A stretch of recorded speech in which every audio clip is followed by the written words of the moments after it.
মূলত রুরাল এরিয়ায় বিরোধীদের একটা বরাবর অভিযোগ থাকে যে ভোটে রেগিং হয়, এজেন্টদের বসতে দেওয়া হয় না। এবার যদি বিরোধীরা সেরকম একটা অভিযোগ করে, আপনার তরফ থেকে কি প্রতিক্রিয়া থাকবে? আপনি কি আমরা তো মনে করছি যে ভারতবর্ষে একটাই রাজা, একটাই শাহেনশাহ, সমস্ত এজেন্সি তার, সমস্ত সিআরপিএফ, ইলেকশন কমিশনও এবার তার। প্রথমবার যেখানে 2/3 মেজরিটি নিয়ে ইলেকশন কমিশনও শাহেনশাহ তিনি বসিয়েছেন, তা সেখানে দাঁড়িয়ে আমরাই বিরোধী।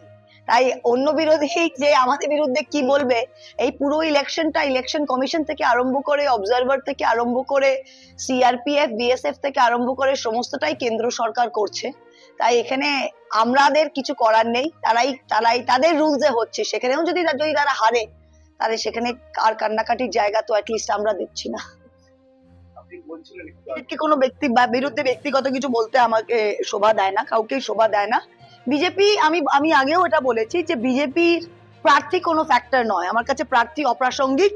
আমরা বিজেপি দল, তাদের ফ্যাসিস্ট আইডিওলজি, বিজেপি যে আমি তো বললাম দেশ বিক্রি করে দিচ্ছে, দেশকে ধ্বংস করছে, পুড়িয়ে দিচ্ছে, এর বিরুদ্ধে আমাদের লড়াই।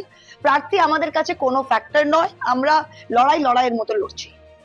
ठीक है, अमित शाह के बोल गए बेलूर घाट, तो हम तो जितना सेंट्रल लीडरशिप आए हम उनको वेलकम करते हैं। कृष्णनगर बहुत ही सुंदर शहर है, आइए, मिष्टान्न भांडार का मिठाई खाइए, नवद्वीप घूमिए, मायापुर जाइए, एंजॉय कीजिए, फिर दिल्ली वापस जाइए और वोट में हारिए, नो प्रॉब्लम। हर बार उन लोग आते हैं और उनका हर स्पीच से मेरा वोट 5000 बढ़ता है, इसीलिए हम सबको स्वागत जनाते हैं। Thank you.